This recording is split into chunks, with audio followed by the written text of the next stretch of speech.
Everybody, hope you're doing well. So I'm Kim from DarnIt Workshops. I've done a few sessions on here before and I'm very excited to be back for Upcycling Week because upcycling is everything that I'm about. So today I'll be showing you how to do some newspaper baskets like this, and then if we've got time I'll do a little demo on how to do kind of upcycled baskets out of fabric as well in a few different ways using a sewing machine and stitching by hand. So I run DarnIt Workshops. We're based in Huddersfield, but I go all over the country. So I've got some things coming up in Dorset and Hampshire soon, as well as in the Midlands near Leicester, and I do lots of online sessions as well. So please do check out my website and see what I've got coming up. So what I'll do now is I'll turn my camera around so that you can see what I'm doing with my hands. Always takes a second for it to do this. So just give me a moment while my camera is a little bit wobbly. Get to have a little look at my plants as well. So then I just always have to adjust. There we go. So lots of different basket examples here. So we've got the newspaper basket here, and you can do this in all sorts of different shapes. And it's just lovely because all you need for this is newspapers and glue. Really, really simple. And you can use kind of comics and things like that. Atlases you can use as long as they're really, really thin paper. So more vintage ones don't tend to work as well. And then there's lots of other examples with scraps of fabric. So this one is one where the fabric's been braided first and then stitched on a sewing machine. And you can do that by hand as well. So that's just with lots of embroidery thread. So you can get some really nice, colourful examples. Well, things like that. There's another sewing machine stitched one here. Sorry, these have got caught on some of my things. There we go. And then these ones that are purely done on a sewing machine. This is done with cotton cord, and then lots of scrap bits of fabric have been wrapped around it and it's been stitched together, so you get a really lovely effect. Similar one there. I'll chuck them out the way as I go. And then these ones are just purely done with cotton cord and a sewing machine. So depending on the colour of your thread, you get these really gorgeous effects. And you can either add on kind of little handles like this, or you can just keep it to flat sides. You can make them really, really big as well, which is lovely. Also, do feel free to say hello and tell me where you're watching from. Sorry, I didn't realise that there was a load of scraps in that basket. Tipped it upside down. I think that was from a workshop I was doing yesterday. So please do let me know where you're watching from, and if you've ever done this before, and if you're taking part at the same time or just watching to give it a go later.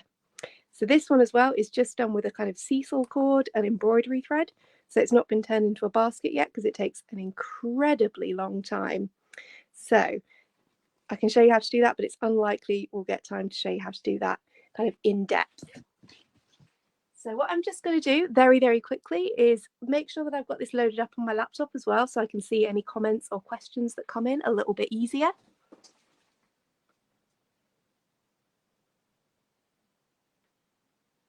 Obviously, we've my sound off as well so that you don't have to hear me. Also, we've got, oh, lovely, loads of people watching. Thank you so much. So we've got people from Dorset, Hampshire, Suffolk. Fantastic. Love that. So many great places. Like I said, I will be in Dorset soon. My parents live in the New Forest, so they're on the border of Hampshire and Dorset. So I'll be back in New Milton doing some workshops soon. So I've got a load of old comics here and they work quite well. But generally, what I would recommend, the best thing that you can get for this is Metro newspapers, because I find if you use broadsheets, it's really, really tricky, because then you have, with them being so big, it's quite hard to kind of roll them up without them breaking halfway through. So I've got a bit of an old Metro here, so any kind of tabloid newspaper would work really, really well. And did anyone make those kind of things in school where you had to roll up paper and it tended to be about architecture and how strong paper was when it was rolled up? So this is kind of like this. We've got people from Scotland, Kent, Bedfordshire, Isle of Wight. Oh, I've not been to the Isle of Wight for years. Oh, Elizabeth knows New Milton. Perfect. Such a lovely place. Right, so what we're going to do, it's always really, really tricky to get it started. I'll move it back a little bit so it doesn't keep flopping over. My table is not big enough for this. It's really, really good to do this on a huge, massive space. I don't know about all of you, but any other crafters, you might find you've got these big spaces, but they're often covered in other crafts. So you're rolling it up as tight as possible. And the smaller you can go with it, the better. Tend to find when it gets a little bit wider, it doesn't make as nice a basket. And the best thing about this is that as well as being strong, it's quite flexible. And if you've got any kind of crumpled bits, it does show through in it. So you just keep rolling it on up. So has anyone done any basket weaving before? So see how there's a bit of a break here? This often happens. And normally I would get to this point and I would just say, I'm giving up on this bit of newspaper, because what will happen is I'll get to the end and it will make a complete mess. So let's grab another one. I'll use a copy of the Beano. So as you're taking staple bits out, be really, really careful to not rip it too much, because it's the rip that makes it really, really hard to roll it afterwards.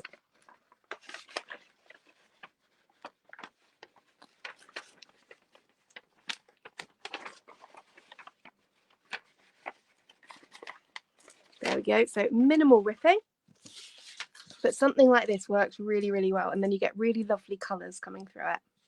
It's always getting the initial kind of roll is the hardest bit.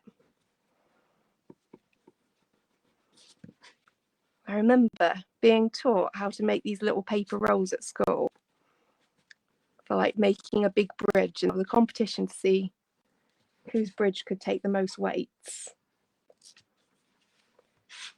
I remember getting really, really obsessed with this and just rolling loads of bits of paper and then getting in trouble for sitting there rolling bits of paper. There we go, that one's going a little bit better. So once it starts, it tends to be all right. And then that's not, because there's not as big a rip in the middle, it's not as much of a problem. So then when you get to that bit, I did have a pot of glue here a minute ago. Have I chucked it on the ground? There we go. I did have a glue spreader as well. I made sure right before the session that it was next to me. But if not, that is okay. I can use my finger. Oh, there we go. It's on the floor.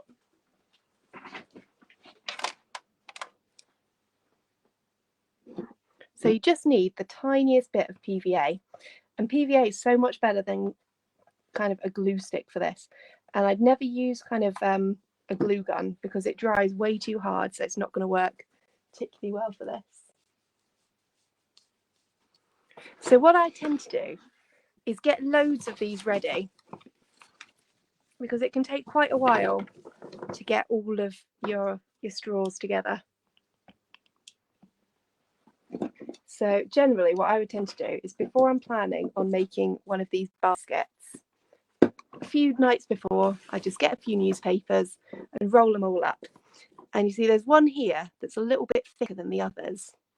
And that's just one that's not rolled down as easily. So that is a lot harder to bend. And generally when you bend it, it tends to get a fold in it. Whereas what we want is something a bit more like this, where it's a little bit kind of more flexible. So we're going to choose 8 to start with. I'm generally going to go with, in fact, for the bottom ones, we'll go for the wider ones, because they're not going to be doing as much weaving.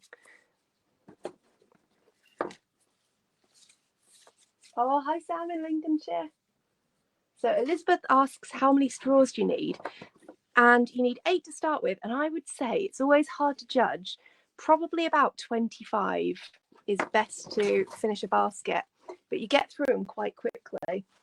It really depends how big you want to make your basket. So then we're going to take 4 and 4 and make a cross with them. This is always really, really tricky to do.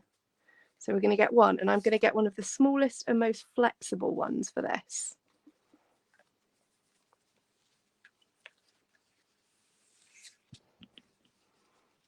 So we're going to get one of these, and you fold it behind the middle. I've had a few people before try and do this with like putting bulldog clips on the middle, and that just squashes down all of your tubes, so it doesn't work as well. So you go behind this one. So now we've got 3 straws here. So behind this one, in front of this one, behind that one, in front of that. And we're going to go around that one more time. And what you'll see is very, very quickly, we're running out of straw here. So what we'd do for that is grab another straw.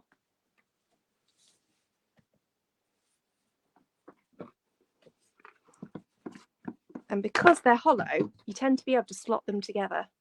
So that one should quite easily slot into there. So once I've checked, and there tends to be a thicker and a thinner side of each straw. So you just want to make sure if this is the thick end of it, then the small end's going into it. So just put it in, give it a bit of a wiggle and push it quite far down so it really connects. A big mistake that people make is not pushing it far in enough, and then you get halfway through and it falls apart a little bit. So then you always want to make sure there's not too much of a gap there. So you want to start really, really strong. When you're laying these on, you're laying them next to each other rather than on top of each other. So we're going to go through one more time. So then you end up where you started here. And then because you've taken one out to wrap round, then these are going to be an uneven number, which is perfect for weaving. So then you have to kind of spider them out a little bit. And the one that you started wrapping round with is going to be the one that you keep going with. So that's going to do all the weaving, and you're just going to add more to it each time. So Cheryl said, could I recap on the start? And definitely, I'll do that before I go any further. So you have 4 cords. 4 cords, what am I talking about? I've done too much macrame recently. So you've got 4 straws. You place them on top of each other like that. And then you get one from one side, fold it over, and then it's going behind one group of 4 that is, in front of the next group of 4, behind that next one. So this just gives you a really good solid base. So it should look like that sort of thing. And then you do that one more time. So what you'll find is this straw very, very quickly kind of bends a little bit, but that's okay. So you go round like that twice. And then you get back to the start point, and always make sure they're as close together and you don't have too many little gaps here. And over here,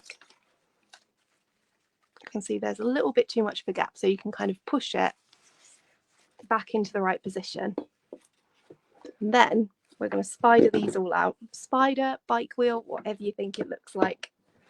And then making sure that this is nice and flat here. Oops, sorry, move that in a little bit. Then we're going to go under, over each one. So it's like any other kind of weaving.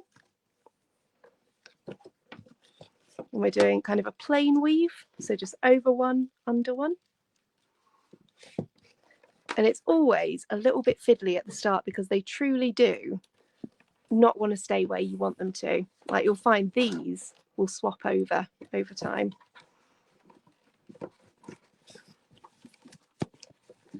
So you just keep going over, under, trying to be as forceful as you can with it.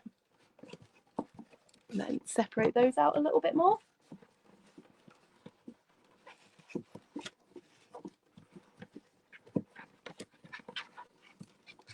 Never look at newspapers the same way after doing this.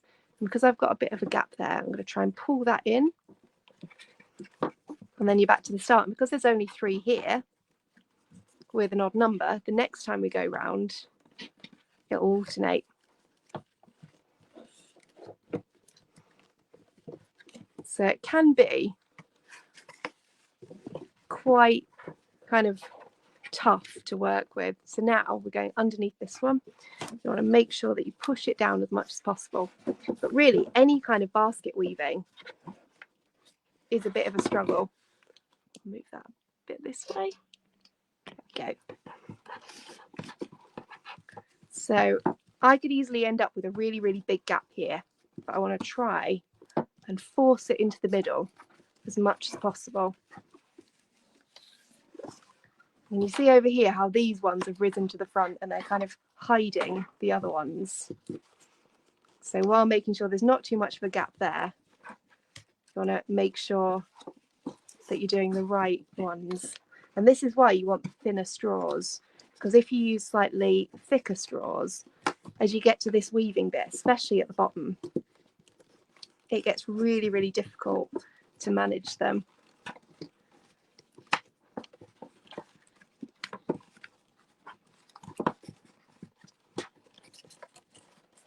So if you get something like this where it's refusing to condense, just kind of separate those spokes a little bit more. And then before I forget, I'm going to put another one on here.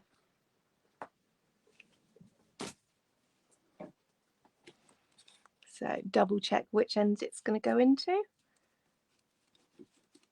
Yeah, so now it's the end one here is the smaller one. So we're going to put some glue on that. I always think it's best to just kind of dunk it in a pot of PVA.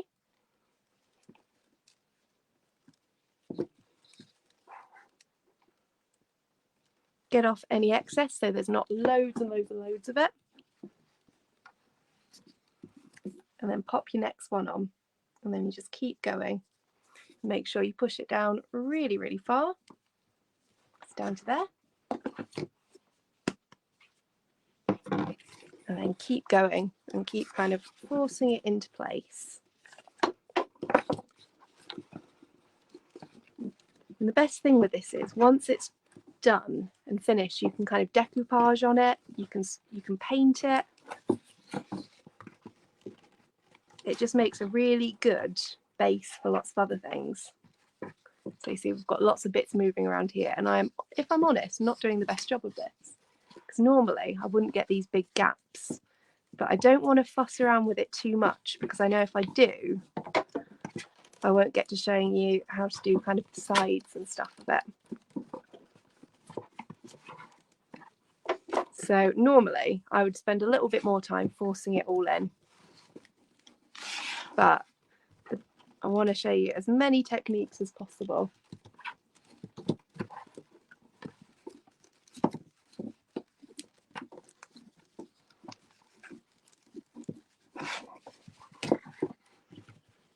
And again, for this bit, you definitely need a good big space, because I'm just knocking things over all around me. My little pot of PVA has fallen over about 5 times in the last few seconds.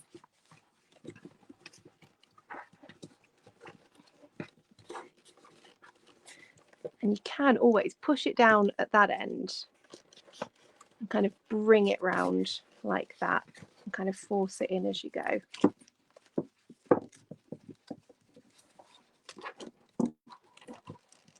But as a comparison,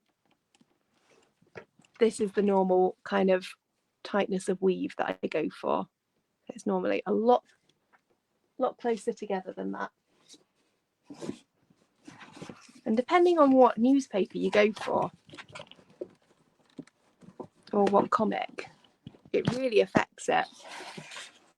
So like if you use Financial Times, it's all a bit pink, which is quite nice.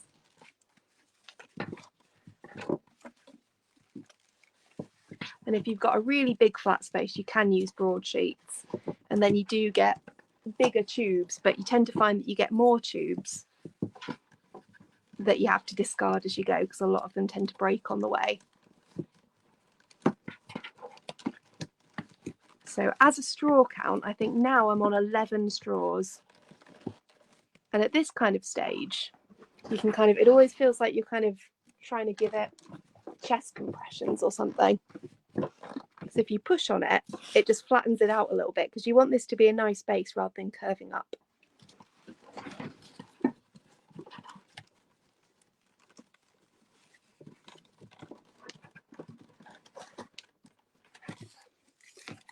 Now I'm going to add another straw. So we're on the 12th straw.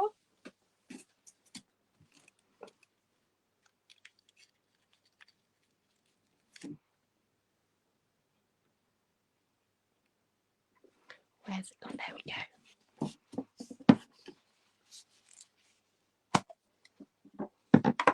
think after this, I may be wrong, but I think I saw that it's Gemma doing macrame. And she's lovely. She's based in Cardiff. She does lots of fantastic workshops. So I definitely recommend watching that as well.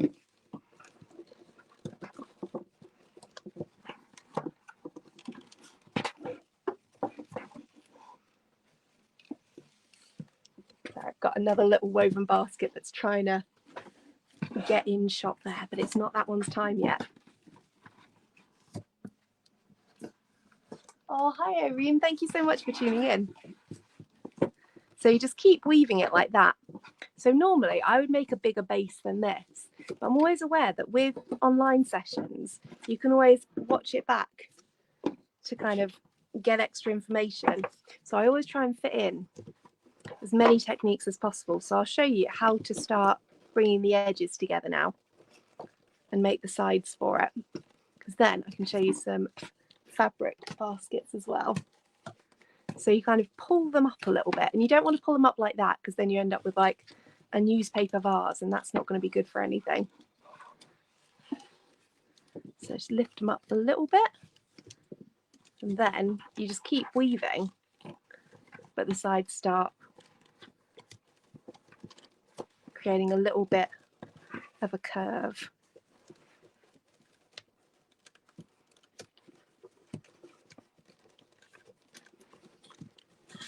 And if you use really, really fine newspaper, you can make really tiny baskets as well. But obviously this kind doesn't really lend itself to teeny tiny baskets. Another tube, so I think this was the 13th tube.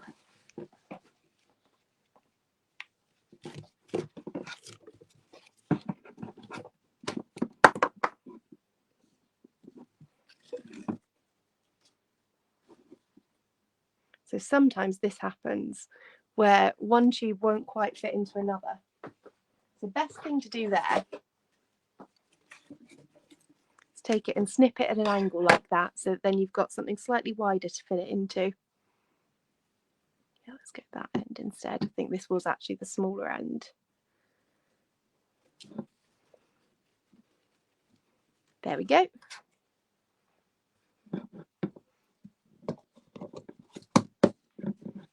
So is anyone trying this at the same time, or is anyone thinking about giving it a go later once you've got a bit of an idea?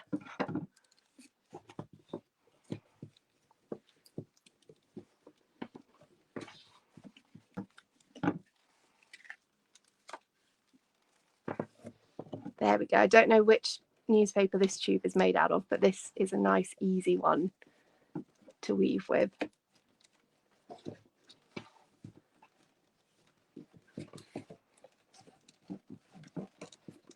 And you'll find it tries to do this quite a lot, where it tries to lift up, so you just have to keep pushing it down. So now we're on straw 14. So once you get started, it does really get moving quite quickly.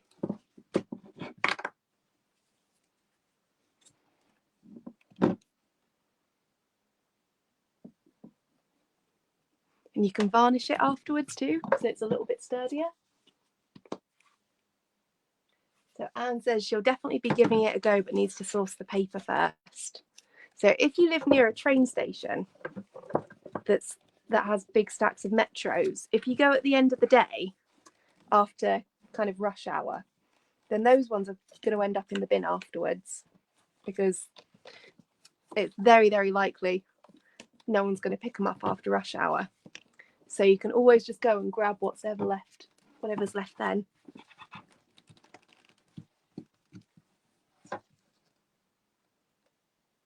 Oh, Jean says she missed the beginning, but she's going to watch it back later, and that she can't wait to see the finished product. Oh, I'm so glad.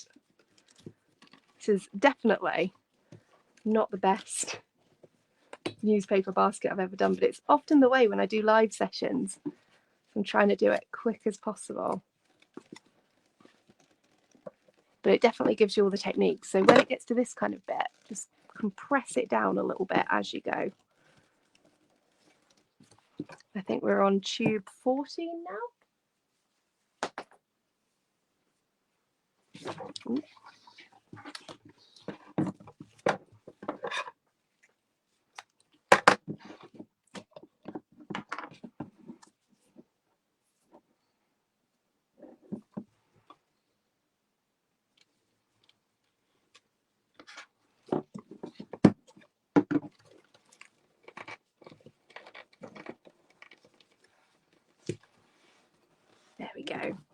kind of, as it gets a little bit further up, it sometimes gets a little bit easier because it kind of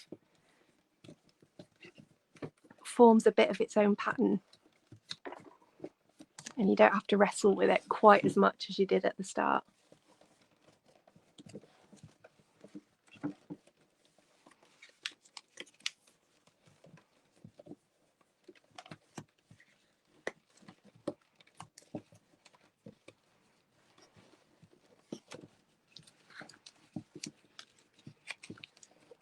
There we go, it's getting there. So I think number 60.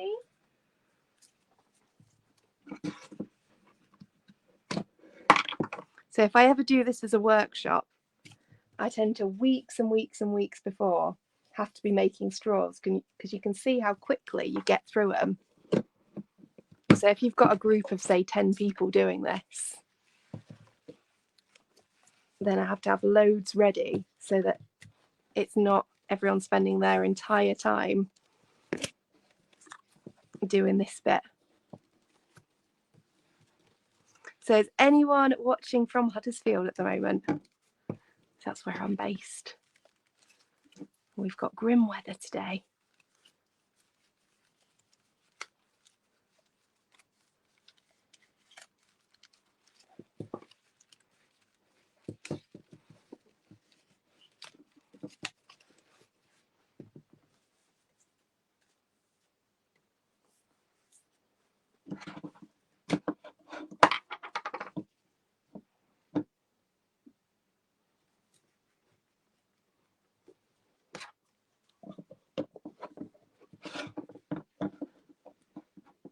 So then if you wanted to make the sides a little bit straighter, you would just bend it up again. Like that sort of thing.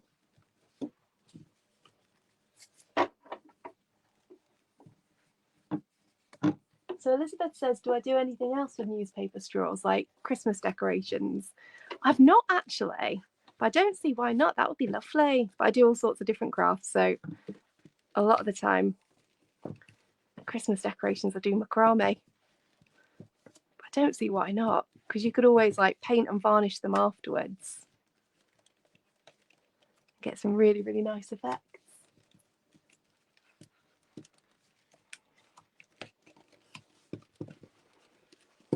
So at this point, I would start really kind of forcing those bits down a bit. And just compressing them in, not so much that it kind of really changes the shape. You can see that it's quite flexible.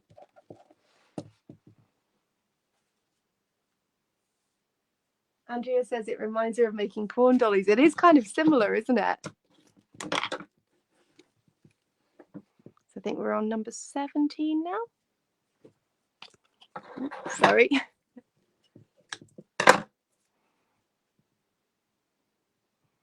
Oh, every so often this happens. You get one where it's just really, really hard to get it into the last tube. There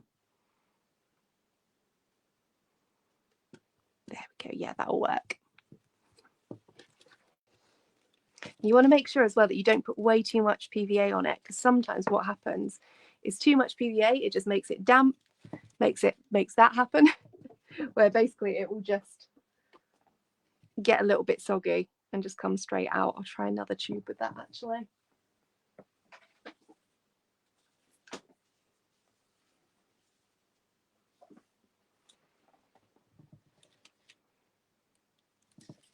So sometimes you have to kind of twist the end of one of them if the other one's kind of quite skinny. There we go, that should work a bit better.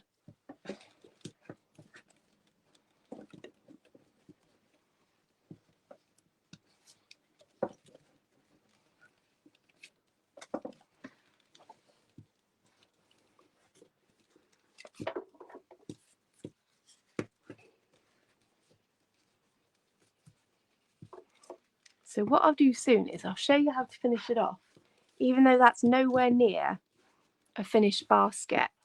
So then I can show you how to do the other bits. Would people prefer how to see a kind of hand stitched basket or a machine stitched basket?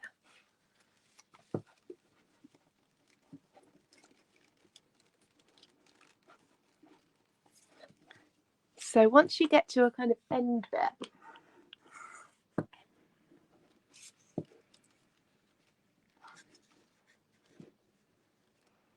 it goes in like that.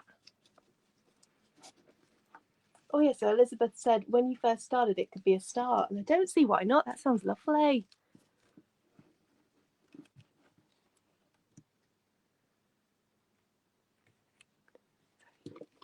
So you kind of weave the end one underneath there, and don't worry too much about there being a bit of a tail there.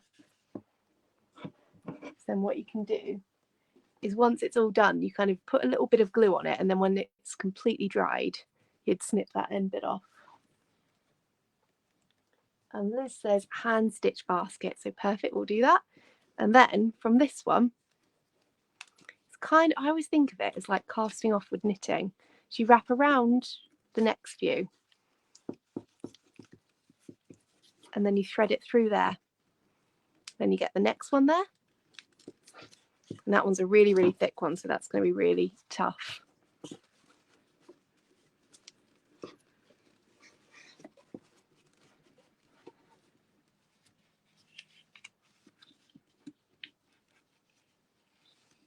And then you just keep doing that, keep poking it through those last bits.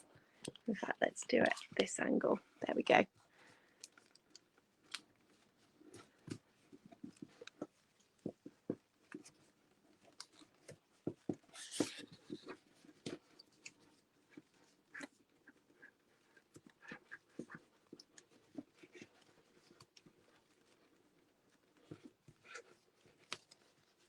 So you just kind of take the straws as far as they'll go.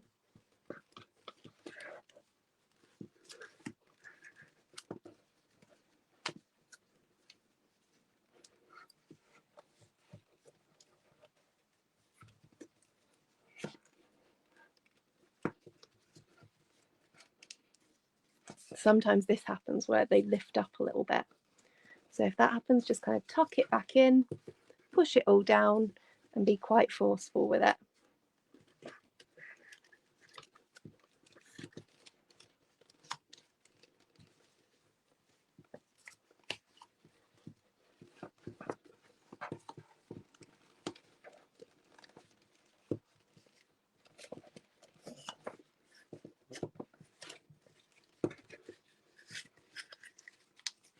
And sometimes this happens where you end up with loads of bits at the same point, but I wouldn't worry too much about it.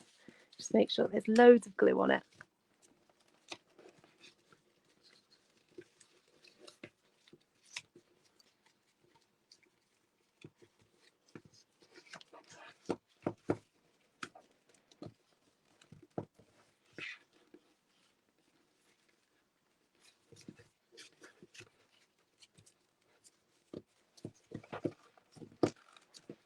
If you kind of scrunch it together like that, it does help. Oh, and this is an extra thick straw.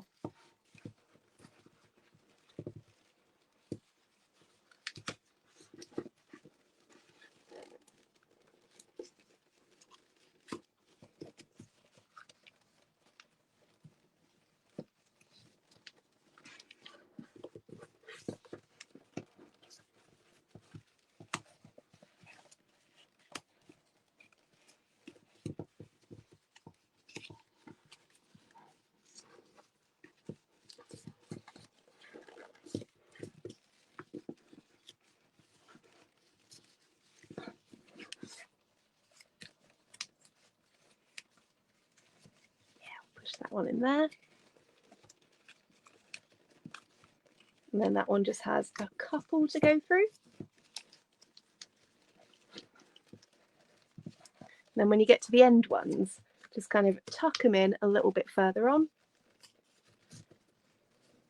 And then I know this is definitely not the tidiest basket in the world, but that is the basics of how you do it. So then you just put a little bit of PVA on each of those points, let it dry completely, and then chop it off. But normally I would want it to look much more like this than this. And it's just kind of a case of at the start making sure that you really, really force it together as you go and spend a lot more time on it than 35 minutes. So We had someone request a hand stitched one. Oh, sorry. So there's a few different ways you can do this and create a kind of rope with scrap bits of fabric. So my favourite way is like this one, where you get lots and lots of strands of scrap fabric.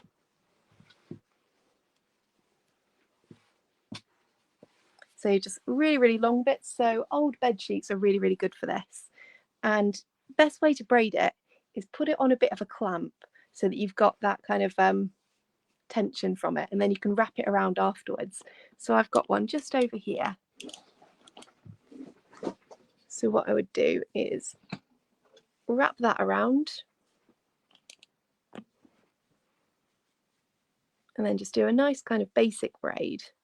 And when you get to a bit like this, you add on another bit of scrap fabric.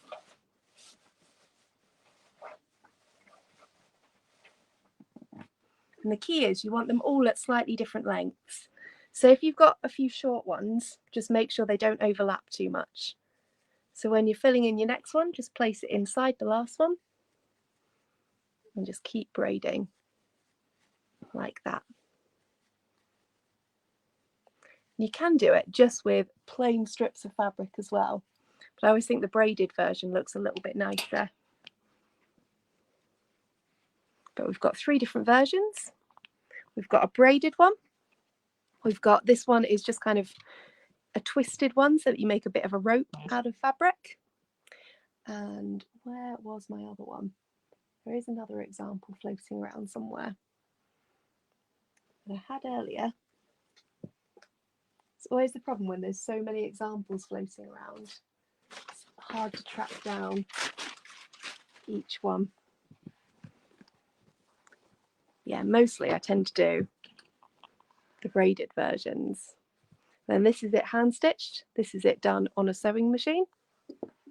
Just going to try and track down where the third one is. So definitely brought it up with me. There we go. Well, yeah, third option is that you're just using a single strand of fabric. And as I've got the needle in this one, I'll show you how to do this first. So the middle bit is always a little bit tricky. So you have to kind of twist it up like that, fold it around on itself, and then you go through the middle and around the side repeatedly to create this really kind of dense middle bit, but it often still has a bit of a hole in. So after you've created that middle bit, you basically do a blanket stitch. Oh, Sam says she loves the fabric ones. Thank you so much. So with basically all of them, you do the same technique. It's just whether you do a single strand of fabric, a fabric that's been twisted into a rope, or one that's like braided together. So once you've got those bits down, and the embroidery thread you use really makes a difference because that ends up being the main colour on it. So you use a kind of plastic needle or a bodkin or something like that, but plastic's good because then it doesn't get caught on anything and stitch through it. So you go through the last one and then through that. So a blanket stitch, so you just get this really nice strong line around the outside. And with this, you want to really make sure as you do it that you're not curving it inwards, because if not, you end up with like a tiny, tiny little bowl. I'm just going to cut off some of my tail here because it's got in a bit of a tangle.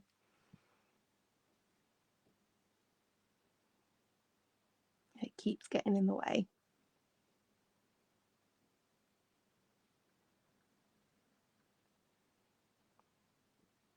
Sorry, just trying to detangle it. So has anyone done any of these techniques before?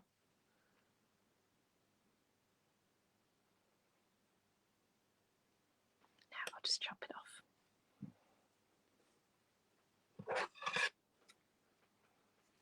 There we go. So you try and always make sure when you're doing this style that the pattern of the fabric, if it's got a kind of non-pattern side is on the outside, so that's the main bit that you're seeing.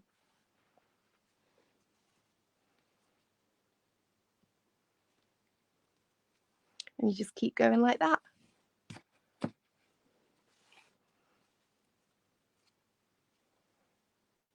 And then with this one, hardest bit is keeping it flat in the middle and not curving it up too quickly.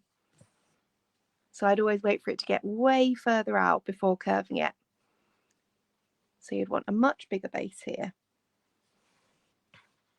But it's basically just for a while you just keep going with your blanket stitches.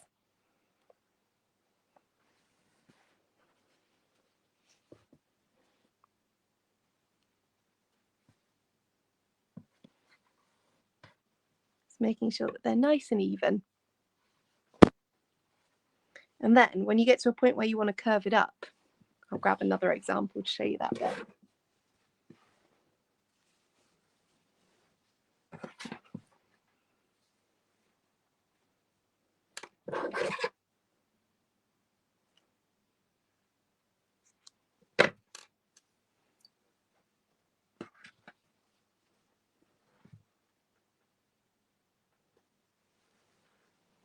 Sorry, just trying to untangle that.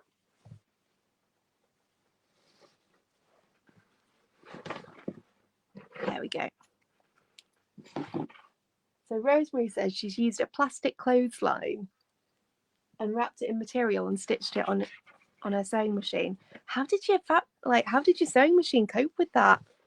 Because I can imagine mine would throw a bit of a protest, because that's basically what I did with this one, but it's cotton clothesline, so it stitches really nicely.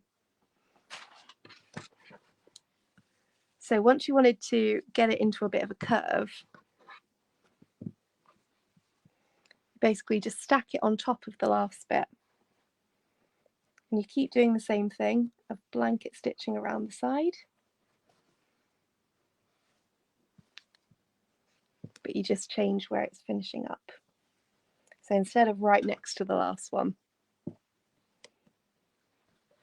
it ends up slightly raised like that.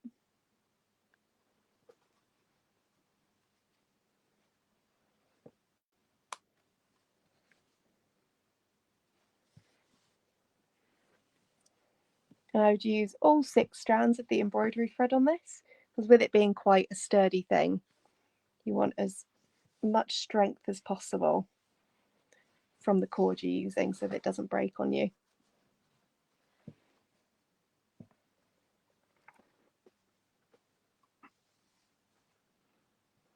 So Rosemary says she uses zigzag stitch. I mean, how did your sewing machine cope with the thickness of the plastic washing line? Because I know mine absolutely hates stitching plastic. But I know every machine's different. So I've got 2 sewing machines next to me, and one of them absolutely loves doing stitching through thick stuff, and the other one just will not touch it.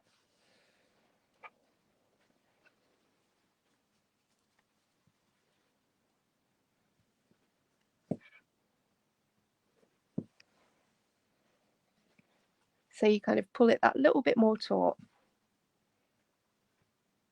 and you're kind of going in between every last blanket stitch.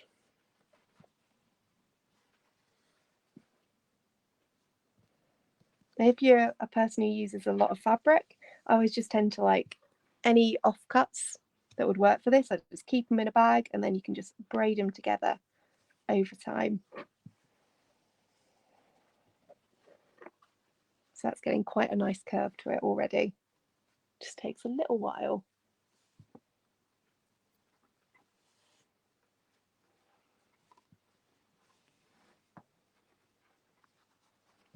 And then I'll do a little bit more of this, and then I will show you on a sewing machine how to do a similar effect.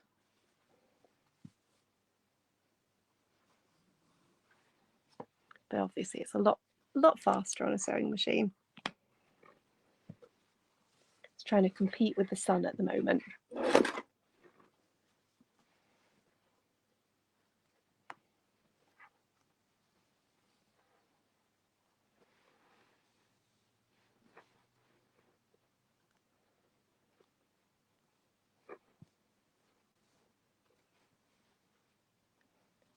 And then every time after this kind of row, when you get to the next row, you're just stacking it straight on top of that last one, so it's almost kind of a straight line.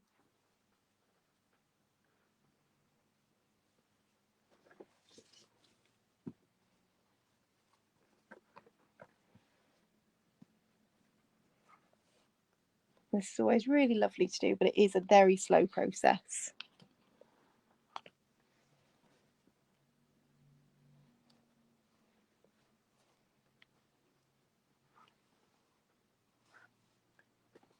So Jean says, can you use wool instead of embroidery thread? And I don't see why not. Basically, the test I would do on it is pull the wool, and if it breaks easily, I wouldn't use it, and I'd use something a bit thicker. But yeah, I don't see why not. Just anything strong would work perfectly.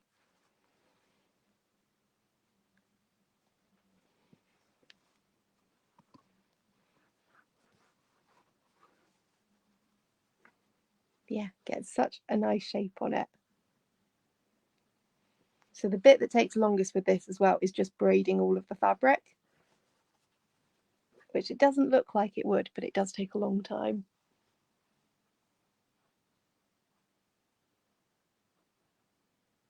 So Liz says, can you use any type of material? And yeah, definitely. I would use mainly cotton, but you can use anything. Like I've done one in the past that's all cut up denim jeans, and that worked really, really nicely.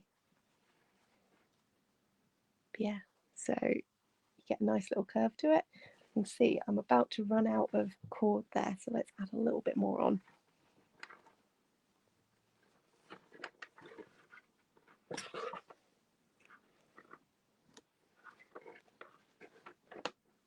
So what other crafts have people been doing lately? What have you been working on? It's always nice to hear what people are doing at the moment. And have you made anything recently from something that you've watched on the Virtual Village Hall? Right, I'll just get that threaded up. There we go.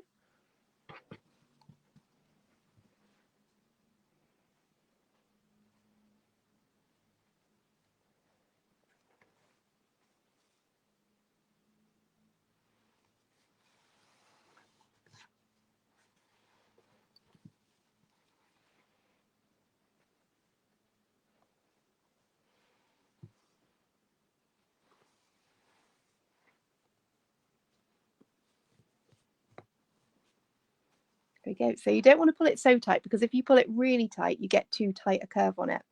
And you want that blanket stitch to sit around the top rather than the side. Sometimes hard to do, but not too tricky. I'll just get to the next layer, and then we'll do some sewing machine bits.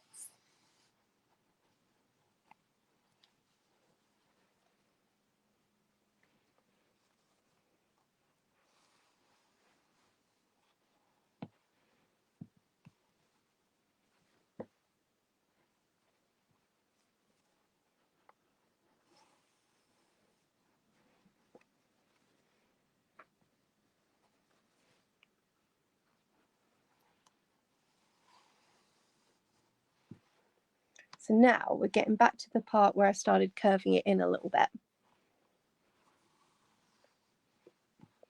So when you get to this bit, you just want to make sure not to pull it too tight. So we want it to just sit flat next to that last one. Ooh, helps if the needle's threaded.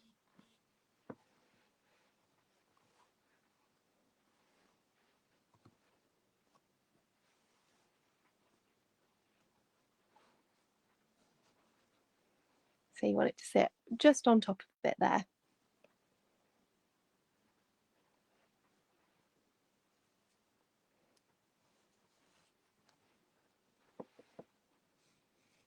And then you just keep going like that, so it will kind of stack really, really nicely. You start getting a curve to your bowl, so it starts to look like this. So I will bring my sewing machine in.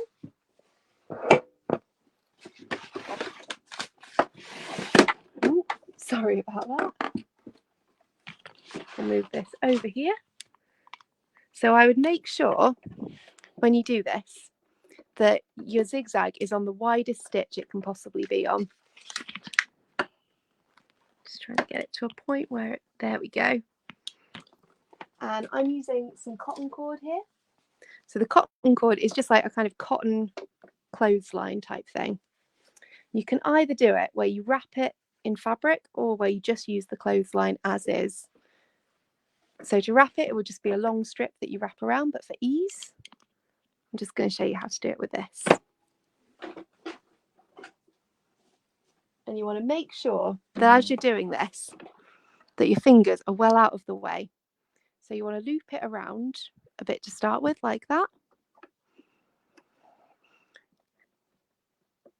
And if you don't know where the reverse button is on your sewing machine, I would work that out first, because there's a lot of going backwards and forwards with this. So you go, and it always tries to do this. So be very, very careful of your fingers. So in fact, I'm going to do this a little bit first. Twist it into like a little snail.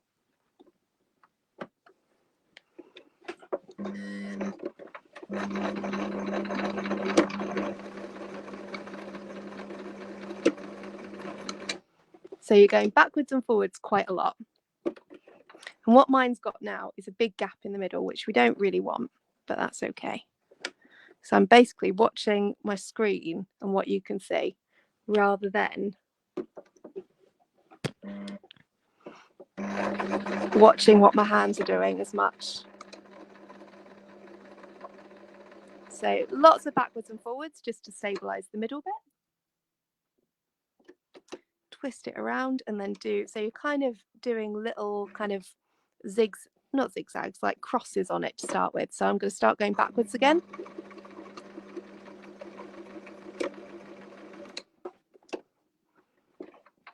So now it looks a little bit like that.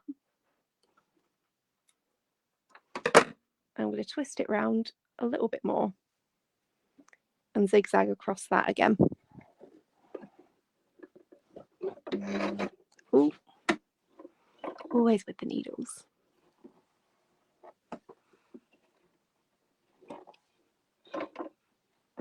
And like I said earlier, I've got one sewing machine that is absolutely fine with this, and the other one, the needles just break the second I do it, even though I use the exact same needles, and my other sewing machine is a little bit better. This always happens. I can thread a needle in seconds when I'm not doing a live session, but it's the second I'm on one of these, suddenly I just can't do it. There we go.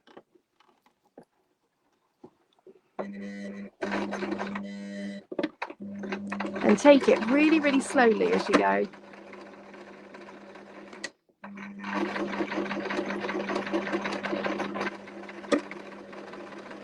So the middle bit always looks quite messy, but it's just because you need that really strong base. And then when you get to this bit, when that bit is all well formed, you can put this so that the needle, well, no, this little guide bit here lines up with this bit. And it gets easier the bigger it gets.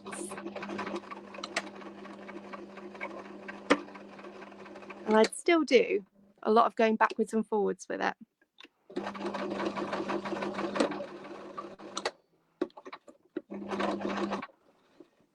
And then you can twist it around a little bit more.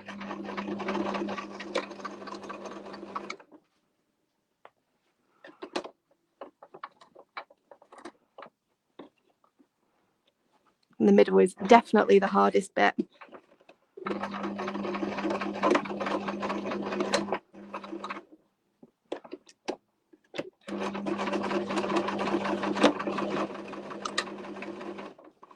So there's a lot of stopping, starting, moving it around and unraveling this bit as well.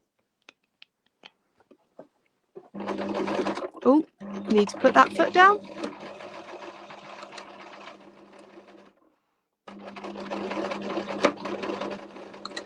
So then it definitely starts to get a little bit easier around about now.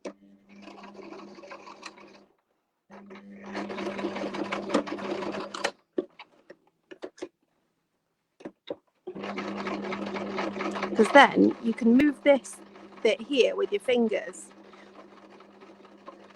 without worrying about the needle getting near them. And I'd still every so often go back on it just so that you can kind of stabilize it.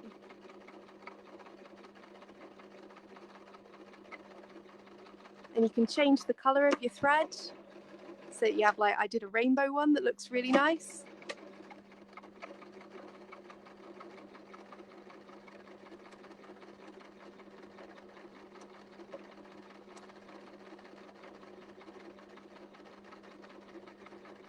I got absolutely obsessed with these when I first did them.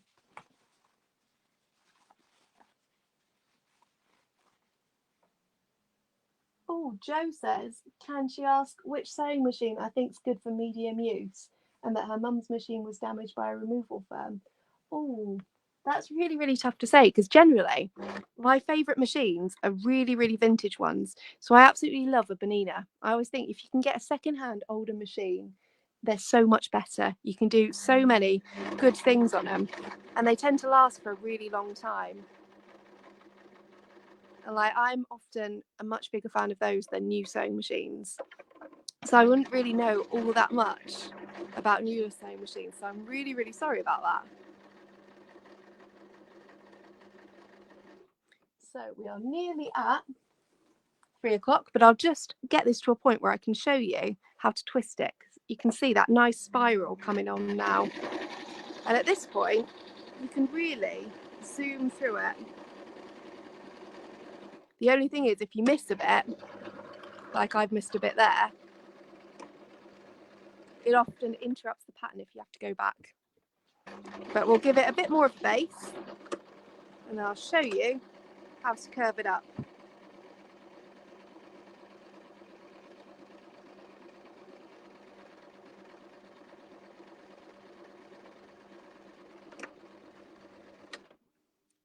So this often gets a bit of a twist in it as well, so it's hard to avoid.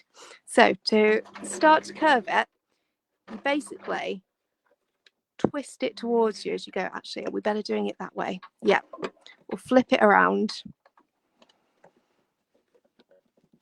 So you twist it like this, and then as you go,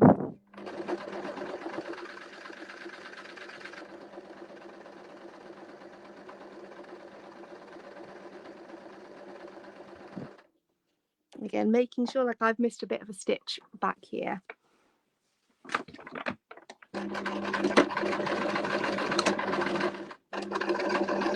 Yeah, you just kind of pull this a little bit tighter.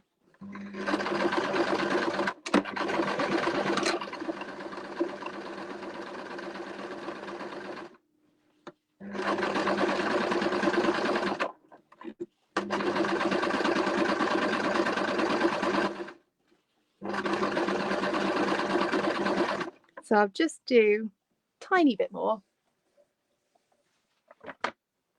Oh, Liz, you're very welcome. So Marion says, where did I get the cotton cord from?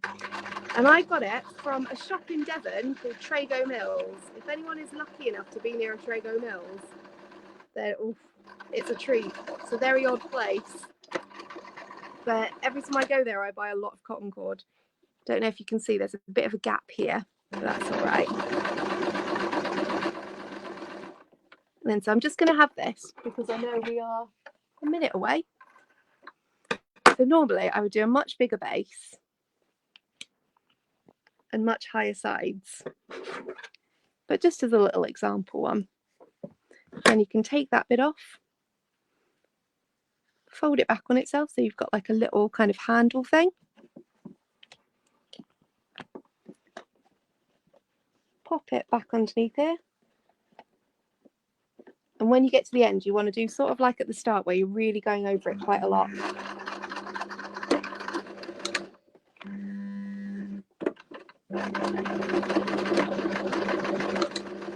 So your stitches are really holding it together. And I've got quite a kind of raw frayed edge there, so I'm going to try and kind of push it underneath.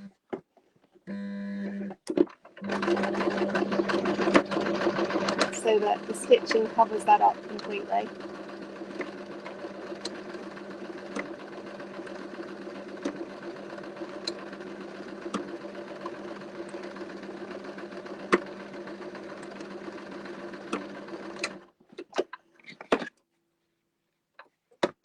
And there you go, a very teeny tiny basket. So I think that is all that we've got time for. Thank you so much, everyone, for tuning in. I really appreciate it. Any questions, please do feel free to get in contact. I'm on all the things at DarnIt Workshops, and I'm on www.darnitworkshops.co.uk, and you can find me on Instagram, Twitter, Facebook, TikTok, Pinterest, all of the things. Thank you so much, everyone. Enjoy the rest of your day, and I'd love to see what you make as well. Bye.